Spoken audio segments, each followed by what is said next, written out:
Welcome to the Exit Engine Podcast, episode 63.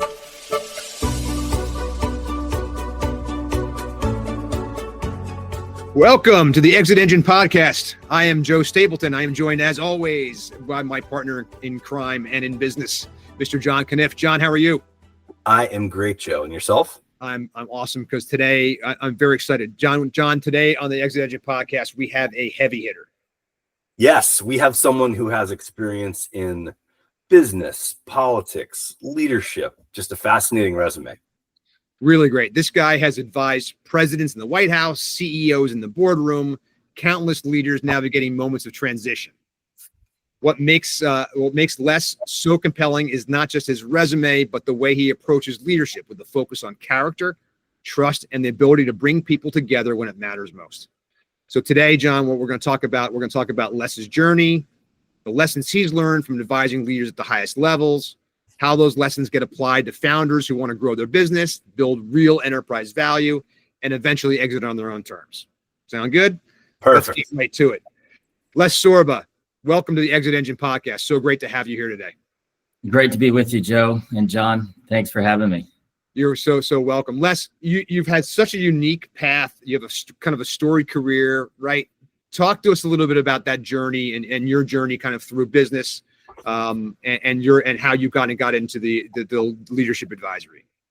Yeah, I mean, I didn't know that I would get into the leadership business or in recruiting or coaching. It just kind of fell into place. I was interested in history and politics. My parents were Hungarian refugees in 1956, so they emigrated to Canada, and so I was deeply shaped by their experience and was interested in serving in Washington and had the opportunity to work for President Bush 41 in his White House in presidential personnel. Really, excited about, inspired about working with folks from the private sector to serve in government. That ended in 92, and so the executive search leadership business was sort of a natural transition for me. I married a Houstonian, a fourth generation Houstonian, so moved to Houston 33 years ago and got into the business. Good, awesome, great town. Yeah, awesome. You talk about the coaching, the ability to the search aspect of stuff. Talk to us a little bit about what a CEO search is like, because we have a lot of people in our ecosystem who either are CEOs themselves, right, of their own businesses, or are potentially looking for that kind of help. What does a CEO search entail? What is it like? What's there's obviously a lot to it, right? I mean, this is potentially the biggest hire that anybody could ever make. Yeah, no question. I mean, and for boards, whether it's a public company or in a private situation, it's the most important decision. But I think the way we approach it, I mean, is to be very forward thinking and to think about what that CEO profile looks like, 3, 5, 10 years down the road, because you don't want to hire a CEO just for the job today, but where strategically the business is going. So, you begin a process by really getting alignment on the profile. What's the type of leader you're looking for? And then, of course, you go into the market, right? And if it's an external search and there's no options internally, then you go into the market and you present the story, the narrative of the business. And then you try to match the skill sets and, importantly, the right fit in terms of value and culture. And so, these things can take 90 days. They can take, 120, maybe 4, 5, 6 months. It just depends on the situation, but it's absolutely the most important part. I mean, leadership matters.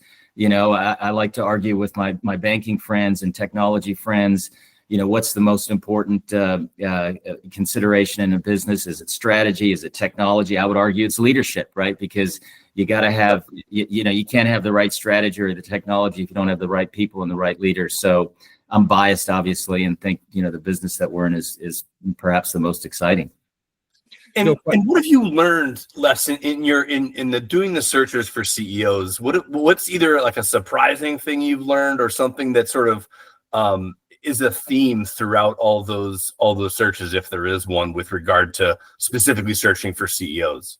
Yeah, I mean, I've made some observations over 30 plus years, which now I've included in this new book that just released, Aware: The Power of Seeing Yourself Clearly. And what I've learned, that the best of the best leaders and CEOs have incredible self-belief without the self-absorption.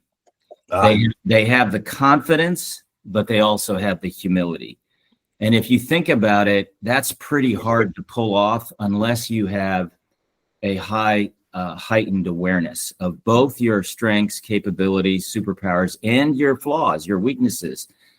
Because when you're aware of those things, then you can build the right team to complement you, right? So I do find that is a common theme over the years. This self-belief without self-absorption. The other thing that I would observe is the best of the best leaders do not view themselves as the completed, finished product. They're always working on stuff. I mean, even Jamie Dimon, who's one of the iconic CEOs in our country. Sure. He's almost 69 and been in the chair 20 years, is still working on stuff, being more empathetic, maybe cleaning up his language, whatever it is. And I just love that about, leaders who are still transforming and changing. That's a great point. And balancing those two things, I can see that, you're obviously looking for the experience, you're looking for the intelligence, you're looking for like background and culture. But if you have someone that doesn't have the ability to see their own flaws, or the ability that it's not just going to be the one-man show, they're going to need a team to run this company, no matter how big it is, that I can see that being it can take a long time. Yeah. I mean, I just think the best entrepreneurs and, business leaders have a pretty good sense of the things they do well and the things they don't do well. I mean, Elon Musk is a controversial guy, but I consider Elon Musk to be pretty self-aware. He's talked about how he is pathologically optimistic, and yes. that is a good thing when you're building, 6-7 enterprises and you want to, shoot for the stars and land on Mars. But that strength overused can derail into being hard on people, having realistic expectations. But he owns it and he put it out there, and I think that's very healthy. Yeah, I mean, what he did with Twitter was, or whatever they call it now, X, is frankly amazing. The fact that he got in there and he, not decimated, but he changed the culture, and he changed the number of people required to support that app, which is sort of amazing. And the first thing he did was hire a CEO. Right? Yeah. Yeah, exactly. Yeah. I mean, that's the thing right there. Right. So it's like, again, you can be the driving force, right? Visionary, right? Visionary. You can be the one who's got even the subject matter expertise. You can be the deep diver, right? But that doesn't necessarily mean that you're the right one to run the operations of the business on a day-to-day basis. Yeah, absolutely. I mean, you got to, again, recognize what you do well and what you don't do well, and have the humility to bring in the right leadership and the right team to execute your plan. And I mean, I think, the leaders that, micromanage and don't empower and push authority and autonomy down tend to stifle their teams and their leaders and their businesses. And I think they really hurt themselves. So, yeah, I think it's all about knowing your blind spots, and it's also knowing your strengths and how to leverage your capabilities. Yeah. And with regard to like pressure situations, right? Obviously, your time in the White House and your time dealing with other CEOs, what do you advise about the leadership under pressure, and how either people handle it well, handle it don't? What are some stories, or what are some examples of how people have handled that well? I think the ones that handle them well, and by the way, pressure, stress, crisis, it's going to happen. You just got to expect it. If you're a business owner, an entrepreneur, you never know what's what's happening around the corner, right? And so you got to be ready. And by the way, the skill set of agility, our research shows, is the multiplying factor in leadership. So somebody who's agile is going to multiply their impact on their team and their business. But I've found, to your question, John, that the leaders who are in crisis that thrive, the CEOs that thrive, or business owners that thrive, have people around them. They're intentional about putting people around them who are contrarians, not sycophants. People who tell them, what they need to hear, not, what they want to hear, right? So you've got to be very intentional about making sure you've got a team or a group of advisors who can speak truth to power, because you don't want to be insulated or in a bubble where you're not getting, all the right information, because you got to make a decision, important decisions in a crisis situation. So I just find that the mark of a great leader is someone who surrounds themselves with contrarians.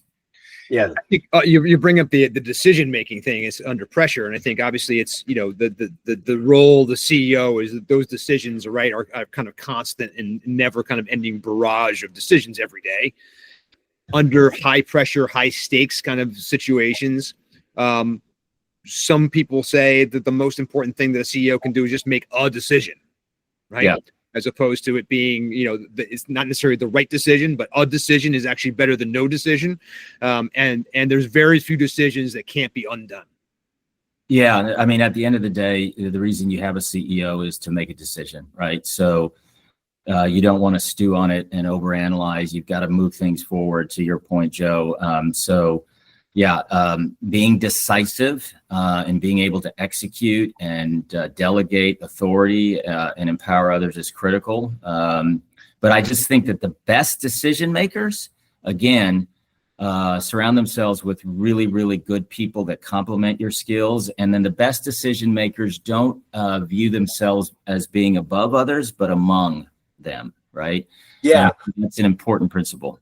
It's a really important principle, because it lends, or it goes back to what I learned about Jeff Bezos, right? It's the disagree and commit, right? To your point about, self-belief and self-absorption, or the difference between those two things.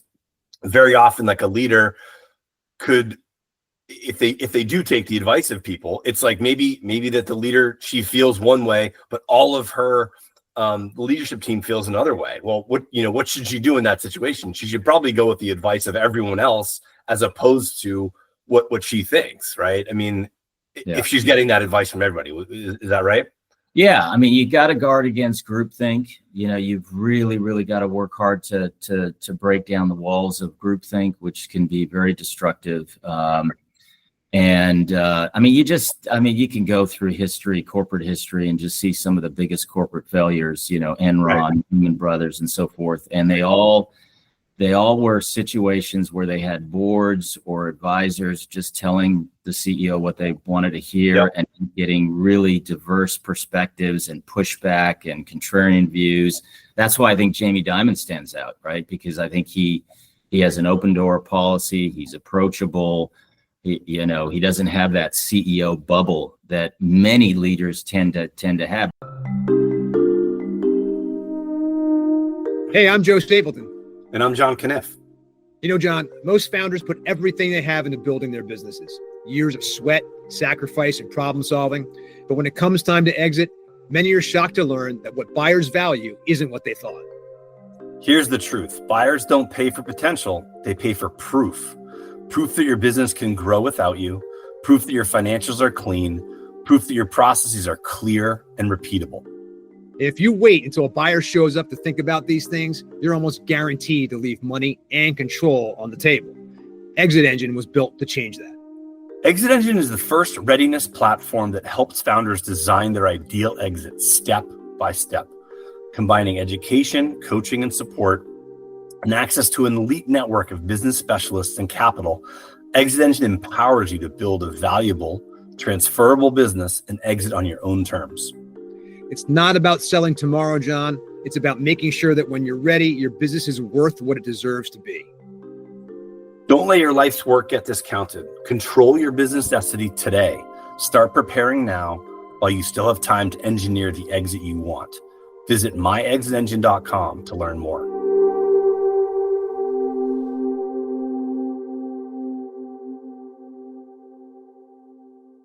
And to have, by the way, as leaders ascend, one of the dangers is you tend not to hear feedback as much, right? Because as you become CEO, your jokes are funnier, your stories are more interesting. Your tower's more ivory. Yeah. Yeah. So you've got to work even harder. It's kind of what they call in psychology, the Kruger-Dunning effect. You know, Yes. the higher you go up, the less aware you are, or you think you're actually more aware, but you're actually less aware. So you've just got to work really, really hard to break that down. Yeah. It's funny, when I became COO of the company I was working with, my jokes did get funnier, which is kind of strange. So, Well, maybe they actually were funnier, John. no, they were. Well, you were taking that class, so that helped. Yeah. But no, I think, look, the fact is that whether it's about sense of humor or anything else, right, it also brings up the point, which is that it's never over in terms of a learning and a growth standpoint either, right? And I think that the best CEOs obviously are also people that don't stop growing. Yeah, no question. Yeah, they're constantly learning. They have an intellectual curiosity. They ask great questions. They ask, they don't tell in terms of the way they lead. You know, they walk around the office. They have a walk around style that, you know, where you walk up to an engineer or to a financial manager and say, hey, what are you working on today? You know, that curiosity, it builds incredible trust, right? And inspiration if you're that kind of leader, as opposed to just being siloed in an office making decisions. Right. Let's talk a little bit about trust and character. I want to talk a little bit about the book. Yeah. And so tell me a little bit about the book. Where did the idea for the book come from? What were you seeing that kind of led you down this path to write Aware?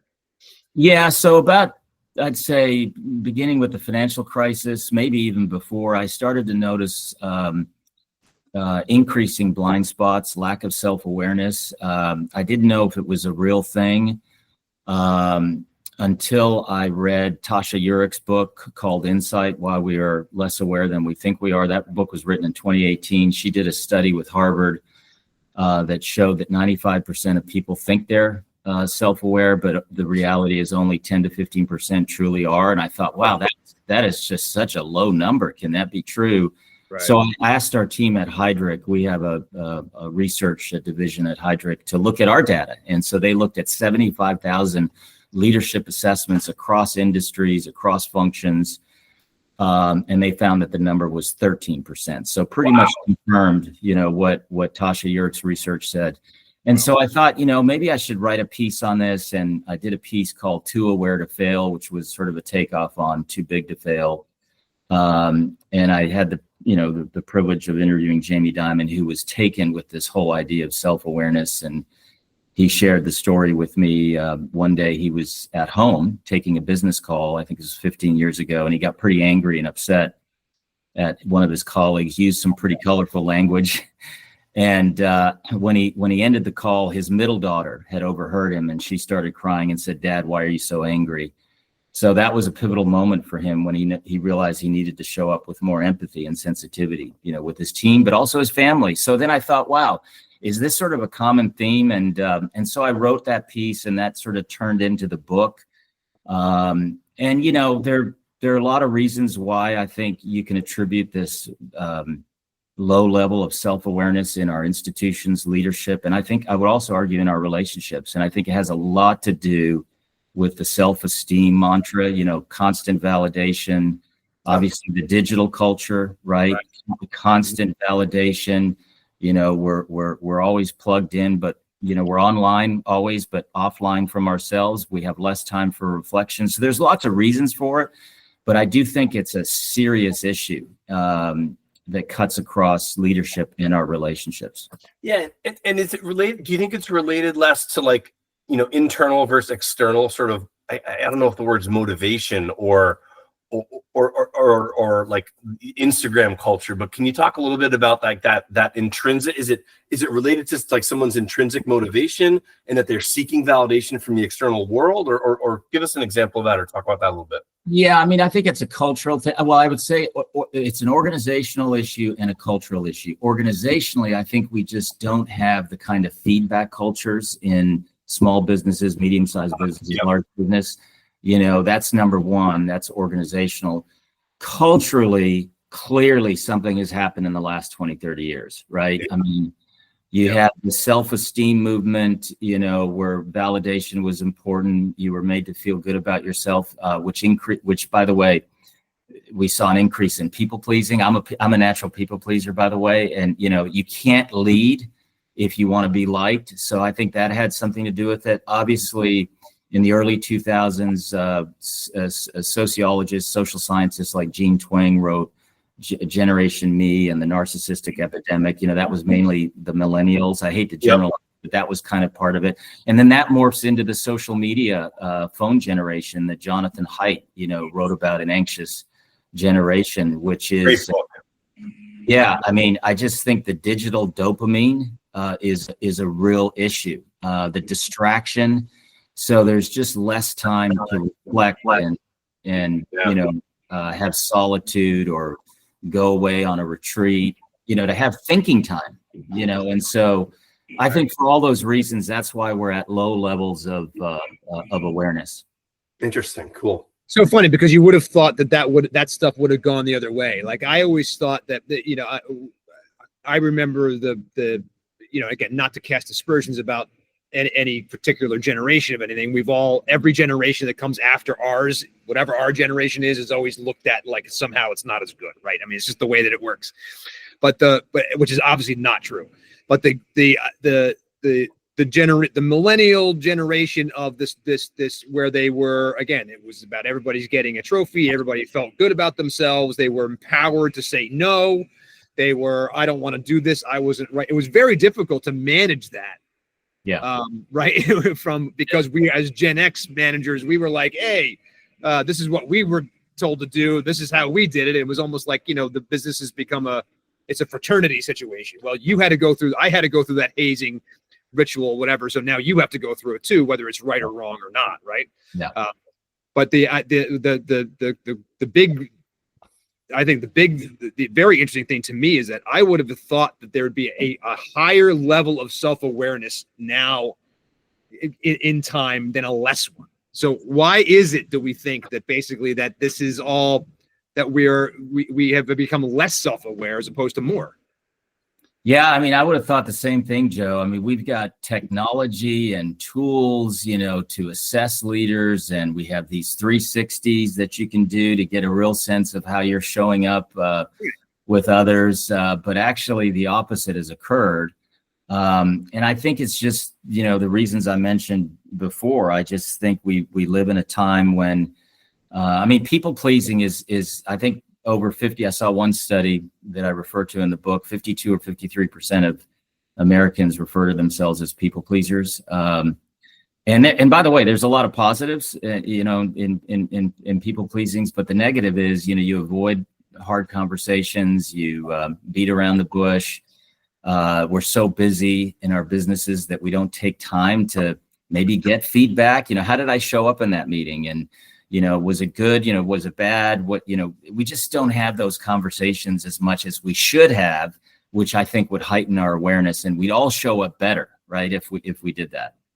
But you also have to be willing to accept that feedback, right? Which is obviously a very difficult thing for certain people to do, right? Especially people who are male and frankly of a older generation.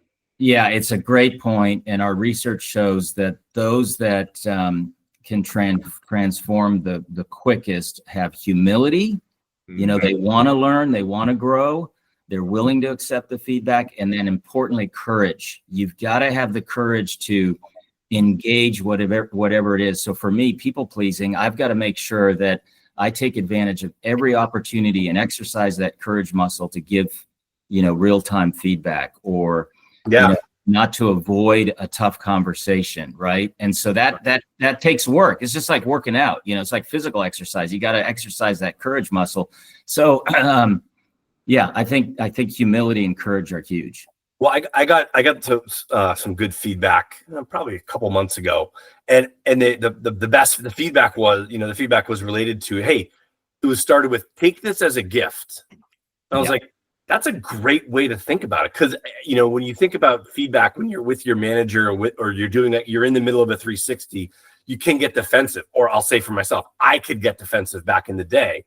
Yeah, and it's like no. If you change your mindset and you say, no, this is for you, John, right? This is a gift that you're getting that you would never get in most situations, because again, most people, like you just said, are people pleasers. They're not going to give you constructive feedback because they're either scared or whatever reason. So the gift is the gift of feedback is so powerful. And I think the way you put it, John, is important. Yes, it's a gift, but also the way you present it. Like if you, one of my tactics is, I'll reveal a little bit of a vulnerability on myself before I just lay out the feedback for somebody else. And I think they just are more willing and open to be transparent and to take it more constructively, as opposed to just coming with some negative feedback, right?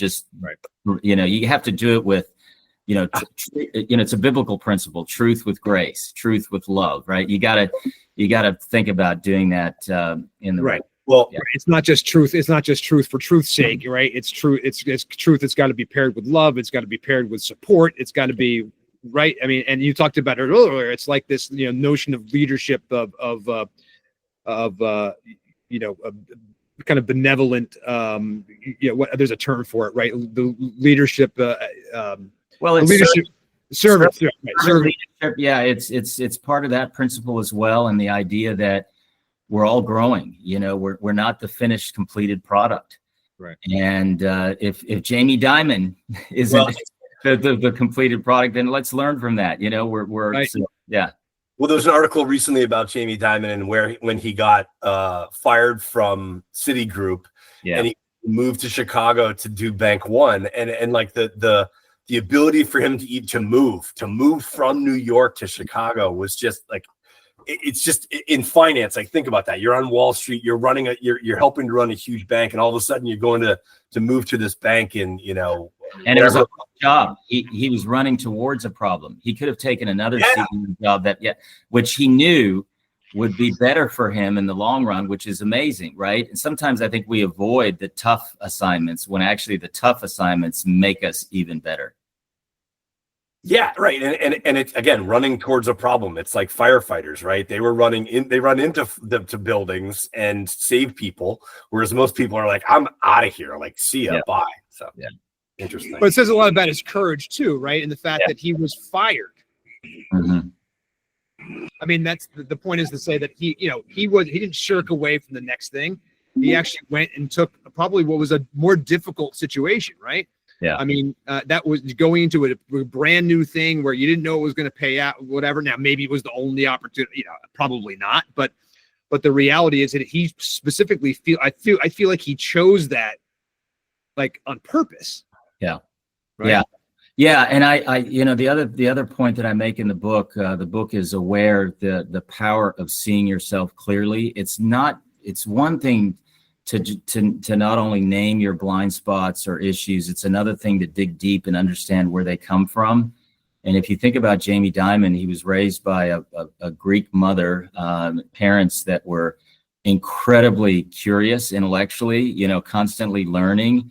And then the other thing that he observed that had an impact on them is that both of them would just treat everybody with incredible respect and kindness, regardless of whether they were a taxi, driver or a waiter. And that shows up in terms of his kindness and his empathy. Right.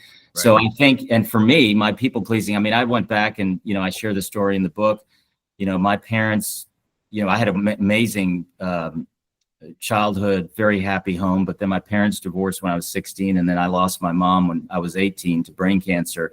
Those two traumatic events really, as I think back on it, made me want to fit in and be liked, right? And so my point is, when you begin to understand yourself more clearly, you can show up better as the best version of yourself with others. And so that's really the thesis of the book. And how do you so that point right there about yourself, right, that you just made, that you referenced, how do you help people look back, or is it just this, look back and know, like, learn more about yourself? How do you get, like, counsel people or coach people to learn more about themselves so that they can show up and present themselves in a better way, in a better leadership position? Or I phrase that poorly. Yeah, no, I think it's a great question. We're so guarded, when I do these interviews, and I've, for the book, I've calculated that, over 32 years, I've probably done 10,000 interviews, and I've made mistakes, but I think the interviews that really went well was when I asked a leader to tell me their story. Everybody has a story. Like, why are you wired the way you are? What is your unique gift? Tell me a little. Let's go back and understand. And so some people are guarded and they don't want to go there, but I encourage them to do that, because I think if they can understand their background and then can communicate their narrative, whatever their unique gift is, to a particular company or leadership role, I just think they come across as more, authentic. And anyway, so that's kind of one of the devices I use. Right. There is a in the M&A world that we live in, and one of the things that we saw was kind of lacking in it, and we're trying to bring to it a certain amount of humanity. Yeah. Right. Because obviously so much of business is about lack of emotion, right? We're taught to be it's just about the numbers, and it's metrics, and it's right. And there's nothing's real until it's in the bank, and all the things that go along with this stuff, right? But at the end of the day, what we all also know to be true is that all businesses are just groups of people, right? Trying to move a needle somewhere, move something forward, or row in the same direction. Yeah. And so it's not the leadership aspect of it, the ability for somebody to be able to examine themselves to the point. Here's I think that the fear around, and I think most people have this fear, especially when they're at a higher level of leadership, is that they are being judged. There is a judgment, right? And I think that when you talk about courage, and leaders that have the courage to be able to say, look, I'm not here to be liked, but I'm also not here to be like feared and hated. Yeah. Right. And I think that's like a real, like major, like difference. Cause I think that there are two distinct kind of like leadership camps, right? Yeah. And again, there's I'm sure that there are slices, but the idea is to say that there are people that run by with an iron fist, right? And that kind of thing, maybe they're a benevolent dictator kind of thing. And then there is the more open, right? I'm, the leaders that you're trying to create, I feel like, right? Which are people who are self-aware, have emotional intelligence, right? Can see past the numbers to the people and that kind of thing. Is that a fair assessment? Yeah. I mean, it's the difference between leading, by intimidation or motivation. And that's the sort of, that's the distinction I think you're making, Joe. And look, I think, I'm a free market capitalist, right? I want to create value, and I want to build a business, and I want to be successful, and so do your listeners. And that is, by the way, is really, really good, right? We need to be focused on creating value in our businesses and solving problems for our customers.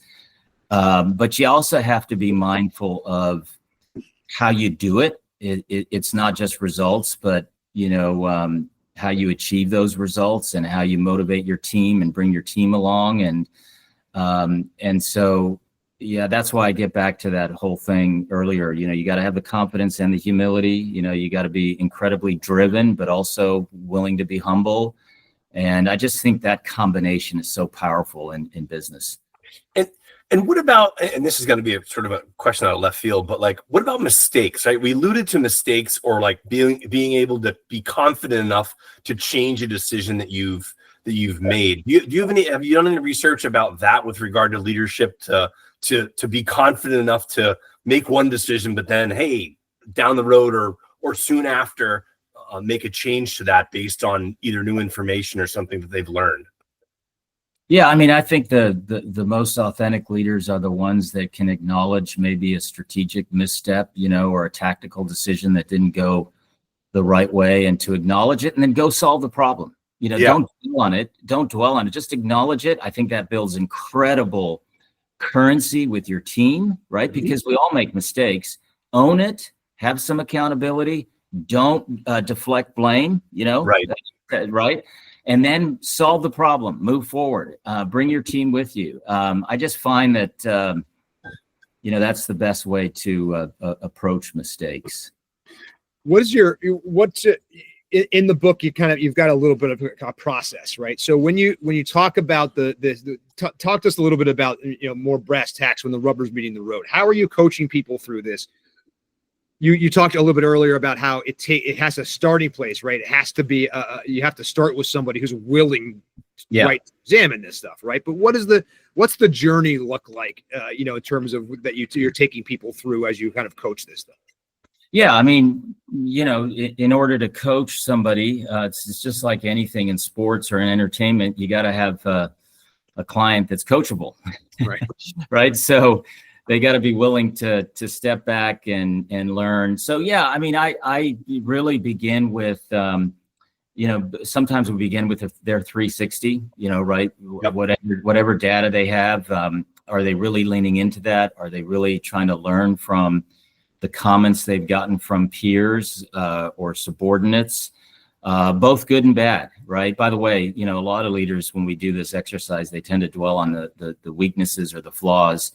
And I really encourage them to think about their strengths, their capabilities. How do you leverage that into a superpower, right? And so that's the other side of awareness that's really, really important. And so we walk through that with them, but there may be a coaching situation where they're dealing with a difficult personnel issue or a decision they've got to make or a transaction. And I'll just, ask them, to tell me about that problem, how they're thinking about it. In coaching, you got to tame the advice monster a little bit. You got to let your coachee come up with their own ways to solve the problem. Yeah. So it's, by the way, it's an incredible process. There's a magic in coaching because you have this confidant in the sacred, safe place of trust where they can frankly be open about anything. And they're not getting that right in their day-to-day job. So I love the coaching process. It's relational. It's not transactional. And I think it's hugely transformational. And by the way, I think coaching is changing. It used to be in corporate America, you get a coach and you think something's wrong, like it's remedial. Right. Now I think it's being viewed as more of a perk. Like, where's my coach? Yeah. Right. Well, look at like the companies that have sprung up and then not recently, but where therapy, right? And then coaching and therapy are obviously two different things, but they're similar, working on people, right? It's creating that safe space where you can talk to people about issues and challenges, but it's viewed as a perk. Like, I have someone in my life that does that for their living. And when they get into the first discussion that they have with her, it's like, oh, I was so looking forward to this. And it's one of the reasons I took this job. And when she told me that, I was like, wow, that's amazing that this was one of the true benefits that was, above a 401k, frankly. Yeah. And by the way, if you short of coaching, if you want to get, if you want to heighten your awareness, I mean, one of the things that we can all do is just give permission to people in your life to call BS on you, right? Or to really be real with you. I think that's easy. To give permission to your friends, your teammates to say, hey, anytime you want to walk in and just share some feedback, that's the first step really to heighten your awareness, is just give permission to others to share whatever. Joe, you have my permission right now to do that to me. Oh, thank you. I wonder, right, what the home life and how those things change, right, when they're going through this process too, because so much of it, right, is like, I mean, we can sit here and whatever joke about. I'm sure there's a million jokes we could make about our wives and the way that whatever, and the way that they see us, which I think is, by the way, always more realistic and probably truthful than the way that we see ourselves, right? For better or for worse. But how does this stuff, this is not done in a vacuum, right? I mean, there is stuff that when you're thinking about, when you're asking even the people around you for feedback, or are going to say that you're open to it. I mean, obviously it's much as important to be able to get your employees, as it is to get your family and your wife and that kind of stuff, and to be able to, right. There's got to be a transformation that happens across the board, not just at work. That's such a great point, Joe. And as I've been talking about self-awareness, I've made this point that, you should have your spouse, your wife or husband, should be your accountability partner, and you should have that same level of vulnerability and transparency. I mean, I think our marriages, our friendships would improve if we had more conversations around self-awareness. I'll give you an example. The other day, with my wife, I was, she's heard me go on and on about how, the digital culture is the assassin of self-awareness. But even in this book process, I've had to, up my game in terms of my own social media presence, because that's what they say you got to do to, raise the visibility of the book. And so one afternoon or evening, I was going on and on about some amazing post that I made. And I was so impressed with the thousands of impressions and views. And she said, hey, if you want to be a self-aware guru, you might want to try some of that self-awareness medicine on yourself. So anyways, it's good to have somebody, right, that can kind of call you out and remind you of how you're showing up. And so I just think that's such a good point, Joe. You got to, and by the way, I did a 360 once on a CEO, a client, major private equity firm. And typically when you list your raters, they're your, supervisors, your peers, and your subordinates. So you might have 10 or 12 raters. Yeah. And he included his wife as part of the 360. So you talk about somebody who's willing to be vulnerable. He got feedback from his wife. Wow. Yeah. Well, my office is sort of near other places where my wife is walking around, and she'll pop her head in after a call and say, "Who were you just talking to?" Yeah. And it's like you got to modulate. You have to you were being really loud with that person on the phone. Were you talking? And it's like, oh, thanks. I didn't realize that. So it's so true. It's they're seeing us all the time, and they hear us. They hear the different conversations that we have throughout the day. It's like, were you angry with that person? Like, oh yeah, I get so much advice. It's annoying. But yeah, I mean, I think that there is a line though, isn't there? Yeah, there is. I mean, well. You got to manage. You got to be balanced in all this as well. Yeah.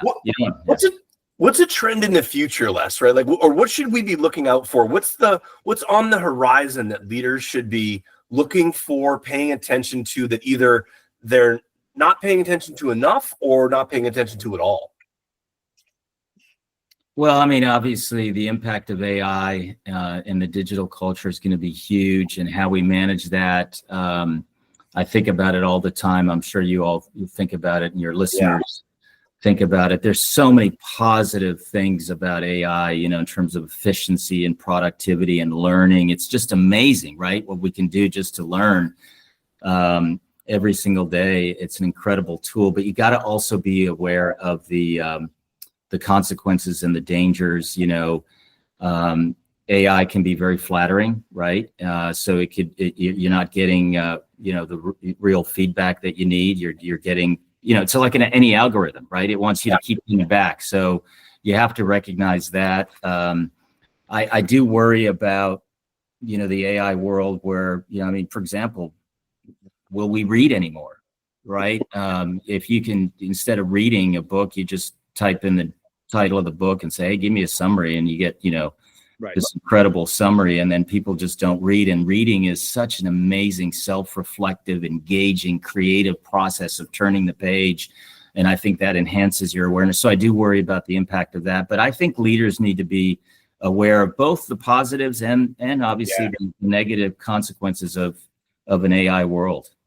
No question. And look, the reality is that, AI can be actually pretty decent if you treat it the right way, right, of helping yourself and giving yourself feedback. Yeah. The problem is, again, it's the rails, right, and the guidelines that you're putting up in there to be able to make sure that happens. And again, I'm sure that I'm sure of it. There are AI agents out there right now that are getting primed to replace therapists and whatever they're doing, and however that, I'm sure that's happening, right? But and I have myself even investigated AI that way, to see how that performs, right? And you can create a feedback loop as easily as you can create an anti-feedback loop, right? It's a matter of instruction and the guardrails that you're putting in there too. But do you see a future where AI helps us become more self-aware as humans?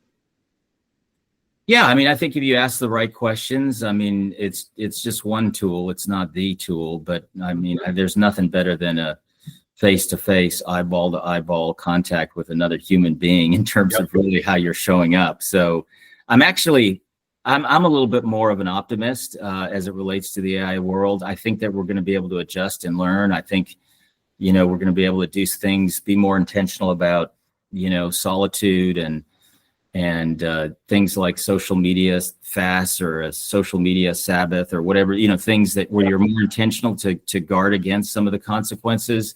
Right. Taking more retreats, some of our, most celebrated CEOs were famous for taking think weeks or putting thinking time on their calendar. And I think we'll hopefully see more of that in light of the new digital world that we live in. Right. Interesting. What, Les, what outside of work and that kind of stuff, what are the things, what do you do like personally outside of the work and the whole thing to kind of like, to step back, to relax, to help yourself grow?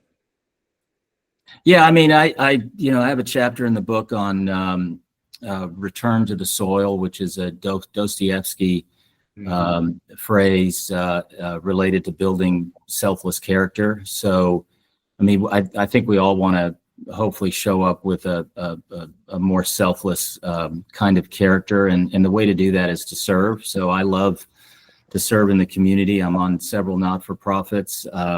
It's just incredibly rewarding. And I would encourage all leaders, when I interview a leader, I want to know, I don't want to just know about their accomplishments in, their professional life. I want to know what they're contributing to something bigger than themselves, like what they're doing in their community. Are they mentoring others? It just tells me a little bit more about the person. So I do that, Joe. I have a small group of guys. My faith is very important to me. We've been meeting almost every Wednesday for 27, 28 years, just 10 guys doing life together, right? And so that for me has been transformational. I think we all need that, whether that's, faith-based or not, but for me it is. Right. So those are just some of the things that I do. Right. Interesting. When you look back at the days in the political world, what are the similarities, right? The compare and contrast for us that those two, the world of business, corporate, and the kind of political world. There must be some things that are similar, but I imagine there's quite a few differences too. Yeah, I mean, some of the same principles in leadership are they're the same. The idea that we shouldn't have this idea that we're leading above others, but among them is important. I do think, and our research does show that the most self-aware leaders among us, based on our data, tend to be the most objective. They tend to be, the most civil. They tend to be able to make friends with people who they disagree with. I think this is really important right now in the moment that we're living in. Amen. I use the model of George Herbert Walker Bush, 41, 30 years ago when he was president. I mean, he was famous for making friends with people that he disagreed with. It's what some people call civil friendships or civic friendships. We need more of that in our country right now. James A. Baker III, the former Secretary of State, told me that, George Bush was the most self-aware person he had ever met in his life. And I just think that that kind of objectivity in leadership and making friends, being intentional about making friends with people who don't necessarily agree with you is I think, the answer to the very polarized times that we're living in right now. And obviously with the events of the last week or so, I think it's even more important. Yeah, no question about it. What is the interesting thing that you said about that was that what do you think, what's the definition of self-aware? Like, I think that there's a problem out there with people even understanding what self. Yeah, I'm glad you asked that, because that's important. There's internal and external awareness. Internal awareness is your ability, my ability to understand our values, our motives, our aspirations, our flaws, weaknesses, strengths, and capabilities, to really have an understanding of that. That's half the self-awareness equation. The other half is the external. Okay. How are we showing up, right? Because I think intent is different than impact. We may intend to be showing up a certain way, but it's not landing in the same way with people we work with or those that we're engaged with. So true self-awareness is both that internal understanding of yourself, but also how you're viewed externally. Do you have a good sense of how you're showing up with others? So that's a high bar, and maybe that's why the number is so low, right? But it's something we can all aspire to. Yeah, because that's a lot of work, right? I mean, that's a lot of work to do that internal stuff, and then to understand how you're showing up and how you're being perceived when you walk into a room or you start a meeting. I mean, that takes a lot of effort, frankly. That probably is why the number's so low. Yeah, I mean, I would say, I talked about people pleasing. That's an obvious one for me, but sometimes, I get feedback that I'm easily distracted. I'm not present as much as I should be, with others. And so that just, I think, helps me heighten my own awareness. And I just need to be more careful not to be distracted and be really engaged with whoever I'm sitting in front of. Right. Which can be hard to do, right. From a neurological standpoint. Yeah, no, right? I know. So like some of these things are like, look, what I like about what you're talking about here is the fact that the internal awareness, the ability to know what my strengths and my weaknesses are, yeah. Right, and to have an honest look at them and to say, hey, look, I know that, whatever, that I can be, that I'm a high level like thinking person, and right, and whatever, and when it comes down to like details and doing stuff like that, I start to get a little bit like lost there. Yeah. Right. I get overwhelmed by the number of things that fall down at the end of the, pyramid. Right. Up here, and a lot of it is just neurological, right? It's like, it's not my cup of tea, so to speak. Right. And so, but knowing that, and then being able to say, hey, look, I got to either fix this somehow or find some way of dealing with it. Right. But the idea is to deal with it. Right. That's the courage part. Yeah. Yeah. Right. I got to be able to step back and go, okay, I know I do this. Mm-hmm. It's even okay that you do this, right? It's like, this is who I am and this is hard to change, but at least if I'm raising them and going, oh, I'm doing it again, aren't I? Like, at least that is something that you are giving back to everybody else in the room. Yeah. Right. Especially as the CEOs to let them off the hook. Yeah. And I think, I don't want this to make it sound like this is some, overwhelming challenge or, difficult. You can make it fun. You can be self-deprecating about it. You can make it fun among your friends, your teammates, your spouse. I just think the more conversations we have about it, I think we're going to show up better as the best version. Yeah. And look, when it comes to guys, your overall value and saleability, okay, just to bring it back for a minute. Yeah. Okay.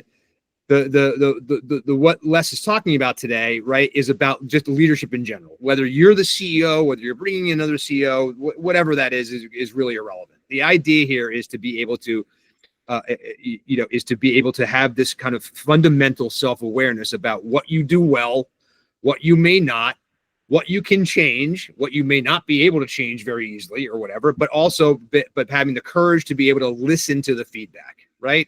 Yeah. To be able to say, hey, I understand.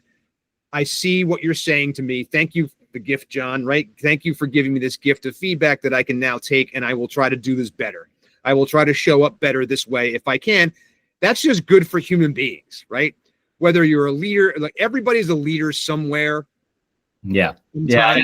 Right. Yeah. And I think it's good for business, right? I mean, I do a lot of work with private equity firms, and I can tell you they're looking more and more, not just at the financial metrics of a business, but also the leadership, the internal aspects, culture, team, talent, business continuity. So all of us need to be mindful if we're in a situation where we may, building a business and may want to sell at some point or have some sort of strategic exit. You've got to be investing in those things because buyers are interested in those things big time.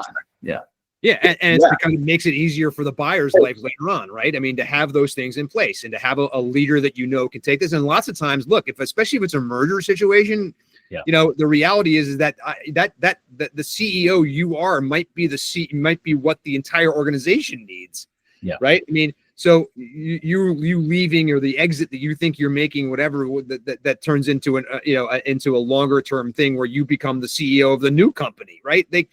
having this stuff, there's value to these things. And it's not just about the numbers or about how much revenue you make or what your profitability is, right? And it's no longer the case. It really never was, but it is less so now because there are plenty of people. There's plenty of money out there, right?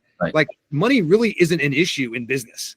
Right? The issue is actually more about how I think that the value is raised because I've got repeatable processes. I've got things that buyers can take and implement and automatically do, and I'm making money day one. That's what they want, right? And so if I have a leader that is again in an exit situation, a leader that is slightly removed and is managing up here, right, and isn't in the weeds every single day about every single thing that's going on, that's a better company. It's a better buy. If the leadership team is full of self-aware, right? Be people who understand and have emotional intelligence and are good to the rank and file and are good strategic thinkers as a result and take feedback and all that other stuff. Man, how badly do I want to have those people as part of my organization? Yeah, it's so attractive to a potential buyer if you've got a culture that's high functioning and collaborative and full of integrity and focused on excellence and solving customer problems. I mean, that is critical. Yeah. And a growth mindset. And it's beneficial that, and it's so good to hear because we've heard similar things from private equity firms is yes, the financial aspects are important. Yes, the operational procedures are important, but they're investing not only their money, but their time and it's opportunity cost, right? They could invest in 6 other things. They're looking at other factors, other non-financial factors. Like, yes, the financial things are table stakes, but if you have a jerk CEO or someone who doesn't take feedback and can't relate to other people, why would they invest in them? And let's move on to the next opportunity. Yeah. Plus, they're just easier to deal with in a transaction. You know, you want everything's easier. It's exhausting as it is, right? So it's better to work with a team. You always think about what it's like from the seller side, but understand that the buyer's going to go, like they're doing this, 3 or 4 or 5, 6 times a year. Yeah. Right. And you're right. And they're just like, I got to deal with this guy. Right. Just to get through those hoops or whatever. But you're right. I mean, the reality, it makes everything easier. And by the way, imagine a negotiation situation or a due diligence, situation where you've got transparency from the CEO owner. Right. And all the owner wants to do is try to help you make you better. Yeah. Right. Which is kind of like the perfect situation. Yeah. Les, tell us the name of the book one more time. And you can get it. I'm sure you can get it everywhere. I just ordered it. Frankly, I haven't read it yet. I just ordered it from Amazon right before this podcast. But tell us the name of the book one more time. Aware: The Power of Seeing Yourself Clearly, Diary of a Corporate Headhunter, which is sort of the tagline. And yeah, I mean, the thrust of the book, and I use this quote at the beginning, is what you are aware of, you control. What you are unaware of controls you. So it's just this idea that we should spend a little more time thinking about how we're showing up, good and bad, and making an investment into our futures as a leader, and just trying to just be the best leader you can be. And I think it always hinges on awareness. That's excellent. Thanks so much for being here on the Exit Engine podcast with us today. Les Sorba is with Heidrick & Struggles, and he is a corporate headhunter, a coach, and he's written a book called Aware: The Power of Seeing Yourself Clearly. And it's all about leadership and about being able to understand being a self-aware leader and how that can translate not only to you being a more successful leader, but also how you can have a more successful, valuable, and sellable business, right? John, I think that we take one of the things that I loved about what Les says is I think there's a difference between thinking you're self-aware and actually being self-aware, right? And I think we see this quite a bit. It's one thing I think in myself. I'm going to reflect back on this conversation with Les. I think that I feel like I'm a self-aware person and I put a lot of time and energy into it, but I also think that there are things that I can do a lot better about accepting feedback and about the way that I look at the world, about employees and all that stuff, and being able to make sure that I'm showing up as an aware leader too, right? Yeah, and like one of the things that sort of that I mean, it was a really interesting conversation, but the thing for me that really resonated was how you show up versus how you think you show up, right?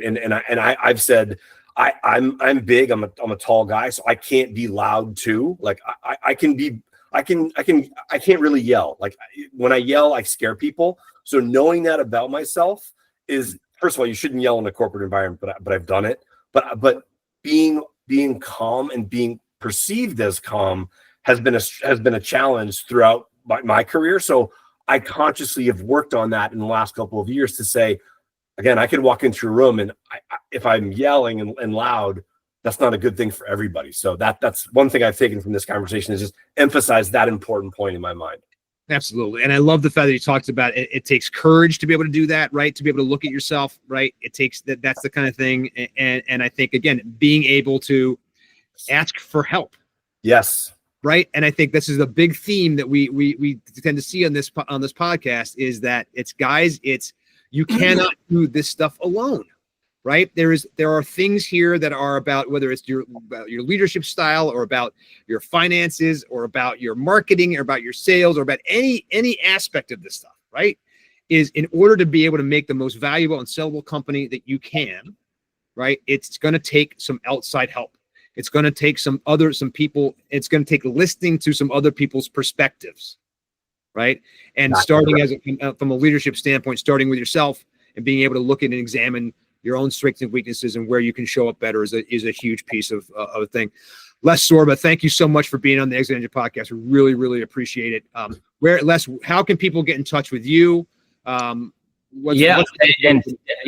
you. Really enjoyed the conversation. My website is www.lesorba.com, LESCSORBA.com. By the way, I have a self-awareness scorecard on the website. If anybody wants to take it, it's 30 quick questions. It probably takes 10, 15 minutes. You can kind of get a little bit of a sense of how you're showing up. So that's the website. Awesome.